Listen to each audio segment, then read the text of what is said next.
Kembali lagi di Cerita Cinta Channel. Jangan lupa like, comment, and subscribe ya. Terima kasih. Jangan mendekat, sentak Dea. Degup jantungnya memburu. Melihat aksi Daniel membuat hatinya gemetar.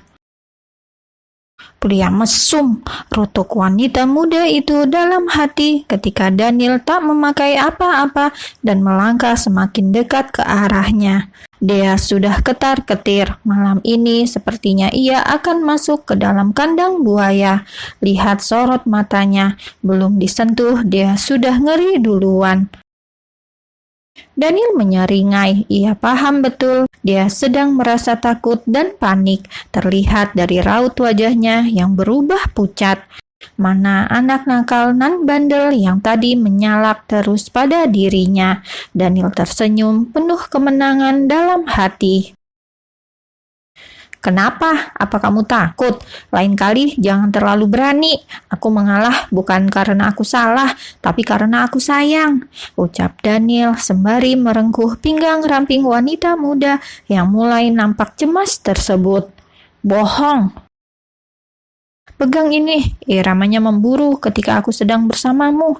Daniel meraih sebelah tangan Dea, meletakkan telapak tangan itu tepat ke arah jantungnya.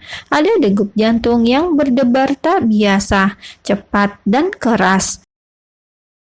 Dea menelan ludah. Tidak hanya jantung Daniel yang meletup-letup, jantungnya pun sama. Ia marah bukan karena benci, ia marah karena Daniel bermain hati. Wanita mana yang tahan melihat bekas lipstik di kerah baju suami? Pasti semua wanita akan curiga, bodoh bila diam saja.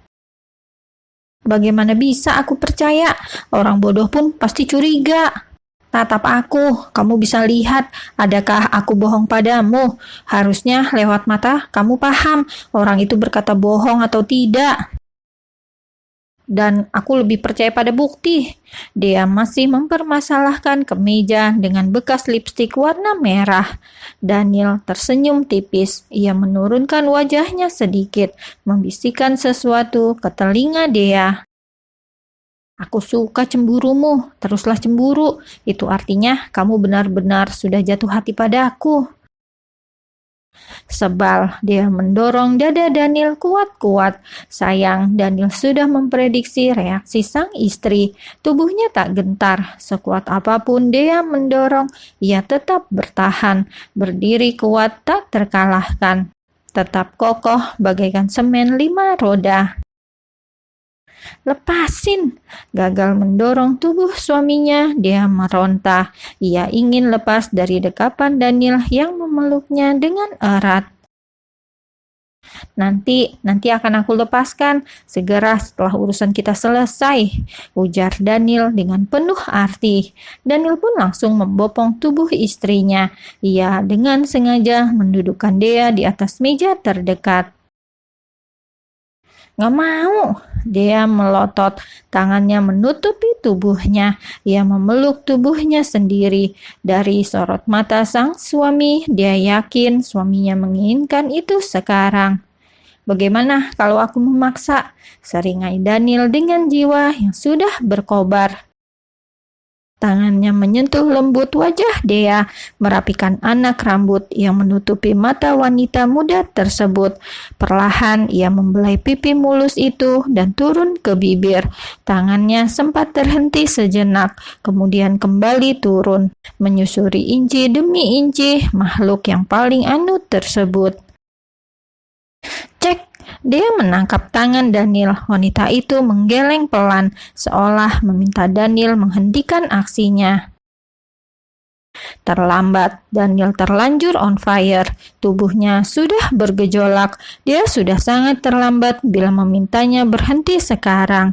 Dengan gerakan semakin menjadi-jadi, Daniel membuat dia menggeliat seperti cacing. Stop, please! Aku bahkan belum mulai, bisik Daniel, dan tangannya pun sudah pindah haluan. I want you, only you, tambah Daniel. Dea, bila semula ia meletup-letup dan marah-marah, kini Dea tidak berkutik. Sentuhan lembut sikap Daniel yang membuatnya melayang saat ini membuat ia tidak bisa berpikir lagi. Daniel jahat, membuatnya tidak berdaya. Pria itu benar-benar tahu di mana titik lemahnya.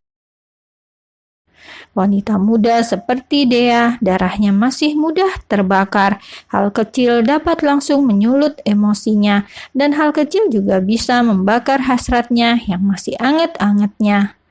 Mau di sini apa di sana? Daniel melirik ranjang. Dia menelan ludah, sejenak kemudian otaknya kembali lancar. Pengamannya. His, Daniel mendesis kesal. Masih sempat-sempatnya dia ingin memakai pengaman. Kalau hamil, ya biarkan saja, pikir Daniel. Kita sudah tidak pakai beberapa kali. Aku takut. Apa yang kamu takuti? Suamimu ini bertanggung jawab. Aku bahkan sangat menyukaimu. Cup. Daniel mengecup bibir Dea dengan singkat. Dea tidak bisa berkata-kata lagi. Ucapan Daniel terlihat sungguh-sungguh. Bila ia ditipu lagi, ya sudahlah. Tubuhnya terlanjur menginginkan Daniel juga malam ini. Takut jatuh dan tidak nyaman, akhirnya mereka pindah tempat. Dengan wajah yang sudah terasa panas karena menahan hasratnya, Daniel kembali membopong tubuh Dea. Bukan di atas ranjang, tapi di sofa. Ini akan jadi pengalaman yang berbeda. Akan ada sofa yang bergoyang karena gempa susulan. Kring, kring, kring. Alarm terus saja berbunyi, mengusik tidur sepasang manusia yang lagi hangat-hangatnya. Daniel meraba, mencari benda yang mengeluarkan suara berisik tersebut. Berhasil mematikan alarm, Daniel kembali mendekap Dea, lalu memejamkan mata lagi. Rasa kantuk masih menyerang. Daniel pun meneruskan tidurnya. 1 jam kemudian. Tok tok tok. Siapa sih pagi-pagi sudah mengganggu? Daniel lantas menyibak kain selimut, turun dari ranjang, kemudian melihat siapa yang datang. Klek. Aku rasa kamu kurang kerjaan, cibir Daniel begitu membuka pintu dan didapatinya Sekretaris Kim berdiri tepat di depan. Maaf Tuan, kita ada meeting hari ini. Saya hubungi ponsel Tuan tapi tidak tersambung. Terang Kim yang mengeluh, sulit sekali menghubungi bosnya tersebut. Aku matikan, jawab Daniel dengan enteng. Tanpa rasa bersalah, kemudian berbalik masuk ke dalam apartemennya. Mau berdiri terus di situ? Masuklah, sambung Daniel. Saat Sekretaris Kim masuk, dia baru keluar dari kamar. Sayang, panggil Dea. Wanita muda itu tidak tahu ada tamu di apartemen mereka. Ada Sekretaris Kim. Dea menyapa dengan senyuman ramah. Sekretaris Kim hanya bisa tersenyum kecut. Dilihatnya rambut Daniel yang acak-acakan dan pakaian Dea yang kusut. Sepertinya ia datang di waktu yang salah. Tapi bagaimana lagi? Ia harus menjalankan tugasnya. Sang atasan harus menghadiri meeting bersama klien penting pagi ini. Sayang, buatin kopi. Dan Kim, kamu mau apa? Biar dibikinkan istriku. Kim semakin tersenyum kecut. Ia merasa Daniel sedang pamer. Mentang-mentang ia masih betah melajang sampai sekarang. Iya, Sekretaris Kim mau apa? Tanya Dea yang berjalan menuju dapur sembari mengikat rambutnya dengan sembarang. Di belakang Dea, Daniel menyusul. Ia mengekor pada istri kecilnya tersebut. Saat dia kesulitan mengambil sesuatu dari rak atas, dengan sigap suaminya langsung mengambilkan, sembari mencuri kesempatan memeluk-meluk dari belakang. Dari jauh, Sekretaris Kim merasa iri. Menikah sepertinya enak juga. Minum Kim, jangan melamun saja. Daniel meletakkan 2 gelas minuman di atas meja, sedangkan Dea, wanita itu mau bersiap karena ada kuliah juga pagi ini. Jangan ngebut ya, hati-hati kalau mengemudi, pesan Daniel pada Dea yang sudah bersiap di dalam mobil. Daniel yang masih berdiri menatap ke dalam mobil Dea. Sepertinya ia tidak suka melihat Dea berangkat sendiri mengemudi naik mobil ke kampus. Ini gara-gara Kim, karena jadwal yang tidak bisa diundur, ia harus buru-buru. Aku berangkat ya. Daniel mengangguk, kemudian memasukkan kepalanya ke dalam. Wah, sebuah kecupan singkat tepat di bibir Dea yang basah karena lip gloss rasa jeruk. Hes, Daniel mengumpat dalam hati, maunya hanya kecup singkat, tapi gimana lagi, ia malah keterusan. Dengan dalam dia menyesap bibir Dea, membuat mata wanita itu terbelalak. Bukannya apa-apa, masalahnya mereka sudah ada di halaman. Dan Dea tahu di belakang sang suami tadi ada sekretaris Kim. Wajah Dea terasa panas saat Daniel melepas tangannya. Selain karena rasa malu, juga karena detak jantungnya yang memburu. Hati-hati.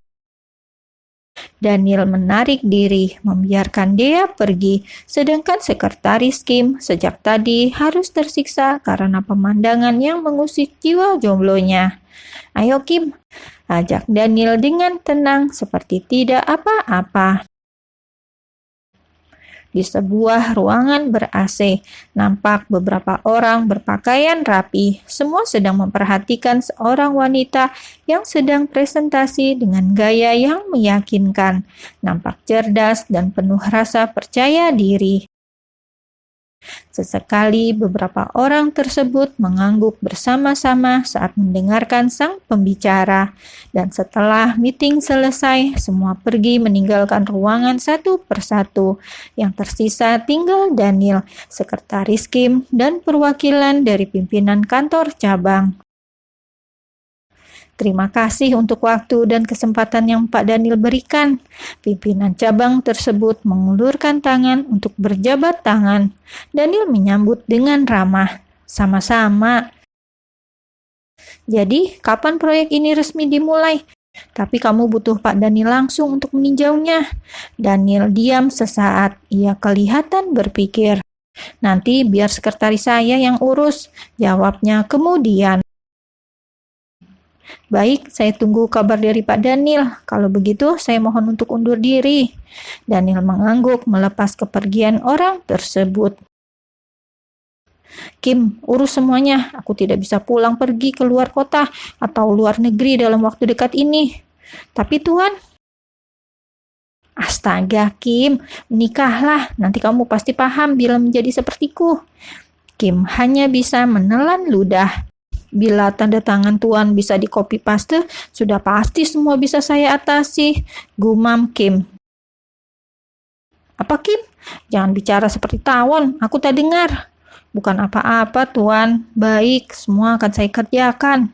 Bagus. Begitulah keseharian Daniel selama ini. Ia seringkali meminta Kim mengatasi semua urusannya. Apalagi setelah menikah, pria itu sering mangkir dari pertemuan di luar kota atau luar negeri. Kadang memilih meeting secara online karena bila dia tidak ada kuliah pagi, pria tersebut lebih memilih menghabiskan waktu bersama dengan istri kesayangannya di dalam rumah.